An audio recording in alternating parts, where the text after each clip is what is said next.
of trade unions today have commented, you have a right to be here.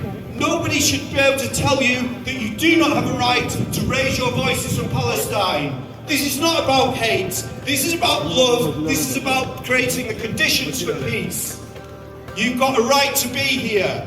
People should not be victimising you. If you're being victimised in your workplace, approach your trade union rep and they will defend you. If your manager tries to tell you you can't go on a protest or you can't say certain things on social media, we will defend you. And if you're not in a trade union, if you're not in a trade union workplace, we will still defend you. Approach us, we will come and we will help you. Because people should be able to have a right, you have a human right to speak out and to protest. And protesting about Palestine and Gaza is no different. You have that right.